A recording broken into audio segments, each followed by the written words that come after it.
Assalamualaikum warahmatullahi wabarakatuh. Sebelumnya perkenalkan, nama saya Muhammad Ilham, NPM 2021103133 dari Prodi Akuntansi kelas pagi. Di sini saya membuat video untuk memenuhi tugas final dari mata kuliah Ilmu Filsafat dan Pengetahuan Modern dan juga sebagai syarat untuk mengikuti ujian akhir semester ganjil. Baik, dari week pertama, apa itu filsafat? Filsafat adalah ilmu yang tidak terbatas karena tidak hanya menyelidiki suatu bidang tertentu dari realitas yang tertentu saja.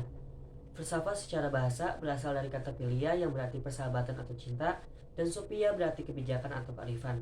Sedangkan secara harfiah, filsafat berarti pencipta kebijakan. Secara umum, filsafat memiliki pengertian mencari kebenaran atau hakikat. Cara pandang filsafat dapat terbagi menjadi dua, yakni sebagai kegiatan dan analisis konseptual. Pada era modern kini, bagian dari filsafat telah menjadi disiplin akademik yang terpisah, di antaranya psikologi, sosiologi, linguistik, dan ekonomi.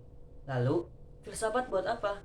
Kegunaan filsafat di lingkup mahasiswa antara lain untuk mampu memikirkan suatu masalah secara mendalam dan krisis, dapat membentuk argumen dalam bentuk lisan maupun tulisan secara sistematis dan krisis, serta mengkomunikasikan ide secara efektif. Selanjutnya, materi week kedua. Filsafat sudah ada lebih dari 200 tahun, tetapi dalam waktu selama itu, filsafat belum mampu dan takkan pernah mampu memberikan jawaban yang mutlak. Tetapi filsafat mampu memberikan jawaban yang rasional, sistematis, dan kritis. Filsuf-filsuf yang terkenal akan pemikiran besarnya antara lain seperti Aristoteles, Plato, Jacques Derrida, Immanuel Kant, dan Thomas Aquinas. Filsafat ilmu memiliki tiga landasan pendekatan, yaitu yang pertama ada epistemologi. Epistemologi merupakan suatu ilmu yang mengkaji tentang sumber pengetahuan atau asal mula metode, struktur, dan valid tidaknya suatu pengetahuan. Yang kedua, ontologi. Ontologi merupakan ilmu yang membahas tentang keberadaan atau merupakan sebuah ilmu yang membahas tentang hakikat dari segala sesuatu yang ada, baik itu berupa realitas fisik maupun metafisik. Yang ketiga, aksiologi. Aksiologi merupakan suatu nilai teori yang berhubungan dengan kegunaan dari pengetahuan yang telah diperoleh, atau dapat diartikan sebagai sebuah ilmu yang membahas tentang hakikat manfaat atau kegunaan dari pengetahuan yang sudah ada. Selanjutnya, materi week ketiga, sejarah perkembangan ilmu pengetahuan. Dalam konsepsi agama, ilmu pengetahuan lahir sejak diciptakannya manusia pertama, yaitu Adam. Kemudian berkembang menjadi sebuah ilmu atau ilmu pengetahuan. Pada hakikatnya, ilmu pengetahuan lahir karena hasrat ingin tahu dalam diri manusia. Hasrat ingin tahu ini timbul oleh karena tuntutan dan kebutuhan dalam kehidupan yang terus berkembang. Di dalam ilmu pengetahuan, terdapat objek materi dan objek formal. Objek materi ialah sasaran atau bahan yang dijadikan objek penyelidikan suatu ilmu, atau sesuatu yang realitasnya ada, baik itu terlihat langsung oleh mata ataupun sesuatu yang tidak terlihat langsung. Sedangkan objek formal ialah sudut pandang atau pandangan mengenai objek materi tersebut, atau cara yang digunakan untuk mengetahui ilmu itu sendiri, ataupun perspektif yang digunakan seseorang untuk memahami dan mengetahui objek material. Selanjutnya, materi week keempat, sejarah perkembangan ilmu pengetahuan di dunia Islam. Periode awal Islam. Sekitar abad 7-14 Masehi, muncullah filsafat Islam di dunia timur. Konteksnya adalah penaklukan Iskandaria pada tahun 641 Masehi yang memperluas kekuasaan bangsa Arab atas Timur Tengah. Iskandaria semula merupakan lumbung filsafat dan sains setelah Athena menyebarkan pengaruhnya ke Mesir, Suriah, hingga Irak. Sehingga kawasan yang diperintahkan oleh Iskandar Agung menjadi teman peradaban Yunani. Penaklukan Iskandaria membawa bangsa Arab bersentuhan langsung dengan peradaban Yunani. Zaman Islam klasik dimulai 650 sampai 1250 Masehi. Keilmuan ini dipengaruhi oleh persepsi tentang bagaimana tingginya kedudukan akal seperti yang terdapat dalam Al-Quran dan hadis. Persepsi ini bertemu dengan persepsi yang sama dari Yunani melalui filsafat dan sains yang berada di kota pusat peradaban Yunani di dunia zaman Islam klasik. Masa modern muncul dengan berbagai aliran. Pertama, rasionalisme, yaitu yang mengedepankan akal. Kedua, empirisme, yang mengedepankan indrawi manusia. Ketiga, kritisisme yang menggabungkan antara akal dengan pengalaman indrawi. Keempat, idealisme yang menjunjung tinggi spirit atau roh. Kelima, materialisme yang menjunjung tinggi materi sebagai objek satu-satunya kajian falsafati. Kelima, fenomenologi yang menjunjung tinggi intuisi. Selanjutnya materi week kelima, pengertian ontologi. Ontologi berasal dari bahasa Yunani yaitu onto artinya ada dan logos artinya ilmu. Ontologi adalah ilmu yang membahas tentang keberadaan. Secara sederhana, ontologi bisa juga dirumuskan sebagai ilmu yang mempelajari realitas atau kenyataan konkret secara kritis. Di dalam ontologi terdapat metafisika dan asumsi. Metafisika berasal dari bahasa Yunani, yaitu meta artinya sesudah atau di balik sesuatu dan fisik artinya nyata. Metafisika adalah cabang ilmu filsafat yang membahas permasalahan sesuatu yang ada. Metafisika sangat sulit dijelaskan karena metafisika menjelaskan sesuatu yang ada tapi tidak berada. Asumsi adalah suatu anggapan atau dugaan sementara yang belum dapat dibuktikan kebenarannya. Untuk membuktikannya membutuhkan pembuktian secara langsung. Ada juga yang mengatakan arti asumsi adalah suatu tindakan memperkirakan keadaan tertentu yang belum terjadi. Selanjutnya week 6, pengertian epistemologi. Episteme artinya pengetahuan dan logos artinya teori atau ilmu. Jadi epistemologi adalah suatu ilmu yang mengkaji dengan sumber pengetahuan atau asal mula metode, struktur, dan valid tidaknya suatu pengetahuan. Epistemologi juga bisa disebut sebagai permasalahan serta solusi penyelesaian dari permasalahan tersebut secara jelas dan sistematis. Landasan epistemologi. Landasan epistemologi ilmu disebut metode ilmiah, yaitu cara yang dilakukan ilmu dalam menyusun pengetahuan yang benar. Metode ilmiah merupakan prosedur dalam mendapatkan pengetahuan yang disebut ilmu. Jadi, ilmu pengetahuan merupakan pengetahuan yang didapatkan lewat metode ilmiah. Metode ilmiah telah dijadikan pedoman dalam menyusun, membangun, dan mengembangkan pengetahuan ilmu. Selanjutnya materi week ke-7, pengertian aksiologi. Aksiologi berasal dari bahasa Yunani yaitu aksio dan logos. Aksio artinya nilai dan logos artinya ilmu, penalaran atau teori. Aksiologi secara bahasa dipahami sebagai teori tentang nilai. Secara ilmiah, aksiologi dipahami sebagai cabang filsafat yang membahas persoalan nilai. Contoh yang saya ambil yaitu ontologi S. Duren.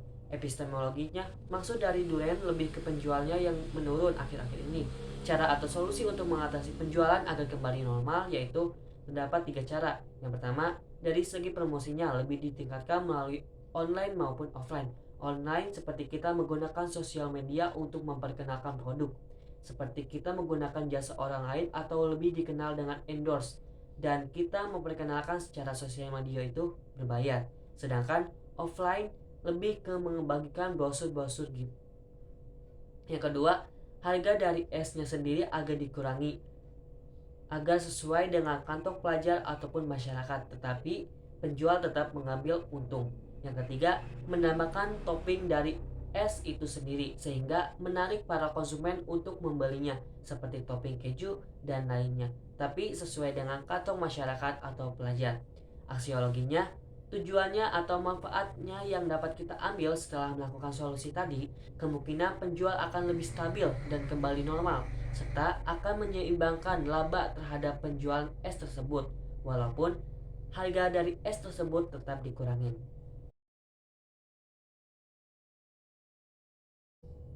Selanjutnya materi week 9, kebenaran ilmiah. Teori kebenaran dapat digunakan sebagai suatu kata benda yang konkret maupun abstrak. Dalam bahasa Arab, kebenaran disebut al-haq yang diartikan dengan nakid al-batil. Sedangkan dalam KBI, kata kebenaran menunjukkan kepada keadaan yang cocok dengan keadaan yang sesungguhnya, sesuatu yang sungguh-sungguh adanya.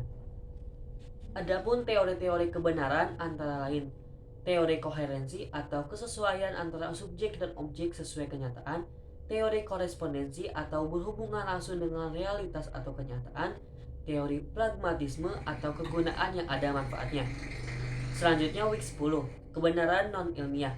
Kebenaran non-ilmiah yaitu kebenaran yang diperoleh bukan berdasarkan penalaran logika ilmiah. Di antaranya, kebenaran karena kebetulan, kebenaran agama, kebenaran intuitif, kebenaran karena trial dan error, kebenaran spekulasi, kebenaran karena akal sehat. Banyak para ahli yang memaparkan ide tentang sudut pandang kebenaran, termasuk bagaimana membuktikannya. Pada hakikatnya, sudut pandang kebenaran ada tiga, yaitu kebenaran ilmiah, kebenaran non-ilmiah, kebenaran filsafat. Biasanya, kebenaran ilmiah lebih sahih, logis, dan terbukti kebenarannya. Namun, bukan berarti bahwa kebenaran non-ilmiah dan filsafat selalu salah atas suatu kebenaran. Malah, bisa saja kebenaran non-ilmiah terbukti lebih benar dari kebenaran ilmiah yang disusun secara logis. Seringnya, orang-orang memandang tiga hal berikut termasuk ke dalam teori kebenaran non-ilmiah, yaitu mencakup pengetahuan biasa, mitos, dan wahyu. Selanjutnya, week 11, pendekatan ilmiah. Pendekatan ilmiah adalah pendekatan yang bersifat ilmiah atau memiliki sifat ilmu. Adapun ilmu sendiri definisinya adalah sekumpulan pengetahuan berdasarkan teori-teori yang disepakati dan dapat secara sistematik dituju dengan seperangkat metode yang diakui dalam bidang tertentu. Menurut Ceklan tahun 1993, berdasarkan sejarah perkembangan ilmu, didapatkan tiga karakteristik utama dari pendekatan ilmiah, yaitu yang pertama reduksionis atau membagi masalah menjadi bagian lebih kecil agar lebih mudah dipahami dan diamati. Kedua, repeatability atau pengulangan eksperimen atau penelitian dalam waktu dan tempat yang berbeda. Ketiga, reputation atau informasi yang dapat ditolak kebenarannya oleh orang lain. Selanjutnya materi week ke-12. Problem nilai dalam ilmu.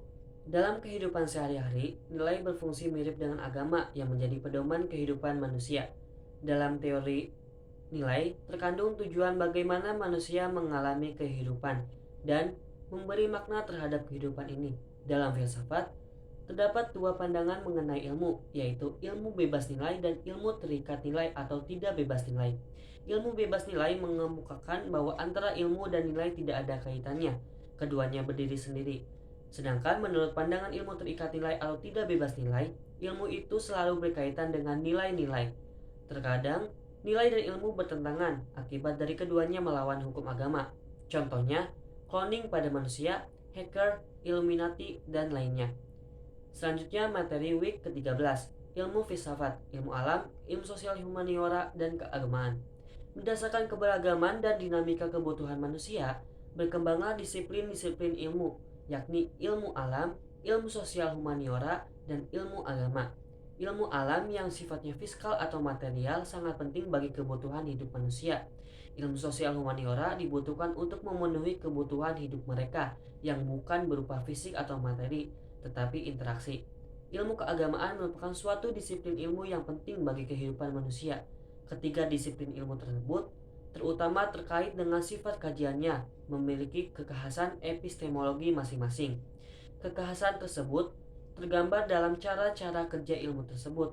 Masing-masing disiplin ilmu memiliki cara kerja yang berbeda antara disiplin ilmu yang satu dengan yang lainnya. Week ke-14, filsafat sebagai landasan ilmu dalam pengembangan sains. Sains atau ilmu pengetahuan merupakan ilmu yang sangat penting bagi kehidupan manusia yang berasal dari filsafat ilmu dan keduanya memiliki keterkaitan satu sama lain karena keduanya merupakan kegiatan manusia. Hal tersebut dapat diartikan dalam sebuah proses dan juga hasilnya. Keduanya merupakan hasil dari berpikir manusia secara sadar dan apabila dilihat dari prosesnya, membuktikan bahwa keduanya sama-sama berusaha untuk memecahkan masalah dalam kehidupan manusia dengan cara memperoleh kebenaran dan pengetahuan. Sains dan filsafat memiliki hubungan yang diibaratkan sebagai induk dan anak. Filsafat yang diibaratkan sebagai induknya ilmu dan sains sebagai anak dari filsafat. Mengapa dikatakan demikian? Karena sains objeknya terbatas dan hanya di dalam bidang tertentu, sedangkan filsafat objeknya universal atau menyeluruh. Filsafat dan sains bisa saling bertemu karena keduanya memakai metode pemikiran reflektif pada suatu usaha untuk menghadapi informasi-informasi global dalam kehidupan. Keduanya memperlihatkan perilaku kritik, menggunakan pikiran terbuka dan kemauan yang tidak memihak agar mengetahui hakikat kebenaran. Mereka berkepentingan untuk menerima pengetahuan yang teratur. Selanjutnya, week terakhir, week 15. Refleksi filsafat ilmu oleh Profesor Dr. Masigit. Filsafat ilmu adalah olah pikir. Sumber-sumber yang dipikir itu apa saja? Bagaimana pembenarannya? Bagaimana logikanya? Apa saja cakupannya? Apa objeknya? Apa metodologinya? Membicarakan filsafat ilmu berarti juga membicarakan filsafat. Filsafat mencakup tiga aspek, yaitu ontologi, epistemologi, dan estetika. Ontologi membahas tentang wujud sesuai hakikat realitas. Epistemologi bisa dikatakan sebagai metodologinya. Sedangkan estetika atau aksiologi mempelajari nilai benar atau salahnya, buruk atau baiknya. Refleksi filsafat ilmu oleh Tri Rahma Silviani. Objek filsafat adalah yang ada dan yang mungkin ada. Apa yang dimaksud dari kata yang ada dan yang mungkin ada? Kedua kata itu mengacu ke kejadian yang dialami oleh manusia. Belajar filsafat pada hakikatnya yaitu mengadakan dari yang mungkin ada menjadi ada. Problem filsafat ada dua macam. Pertama, jika dia di luar pikiranmu, yang jadi masalah ialah bagaimana kamu mengertinya. Kedua, jika dia yang engkau pikirkan itu ada dalam pikiranmu, maka bagaimana kamu mampu menjelaskannya. Di dalam filsafat tidak ada salah dan benar. Istilah salah dan benar hanya ada dalam dunia psikologi atau orang awam. Dalam ilmu keagama pun tidak ada salah dan benar, yang ada hanya kata ikhlas dan tidak ikhlas. Ikhlas berarti benar dan tidak ikhlas berarti salah. Dalam ilmu filsafat, benar itu sesuai dengan ruang dan waktu, sedangkan salah tidak sesuai dengan ruang dan waktu. Sebenar-benar hidup berusaha untuk mencapai ruang dan waktu. Ruang dan waktu bersifat relatif, sesuai konteks tata krama kehidupan. Refleksi filsafat ilmu oleh Neila Farah. Dari bahasa Yunani disebut filosofia, bahasa Arab filsafat disebut dengan falsafah, lalu dari bahasa Inggris disebut filosofi, dan dari bahasa Indonesia disebut filsafat. Pertama kali, kata filsafat muncul dari Yunani lalu dibawa ke Arab, ke Inggris, hingga ke Indonesia. Berikut beberapa nama tokoh filsuf Yunani klasik. Yang pertama Pythagoras, yang kedua Socrates, yang ketiga Plato, yang keempat Aristoteles, yang kelima Alexander the Great atau Alexander Zulkarnain. Cukup sekian pemaparan materi ilmu filsafat dari week 1 sampai dengan week 15. Mohon maaf jika selama pemaparan ada penjelasan yang kurang dimengerti atau sulit untuk dimengerti, karena di sini juga saya masih sama-sama belajar. Terima kasih juga untuk dosen ilmu filsafat Bapak Mudan Sianturi telah memberikan materi yang mudah dipahami. Sekian dari saya. Terima kasih. Wassalamualaikum warahmatullahi wabarakatuh.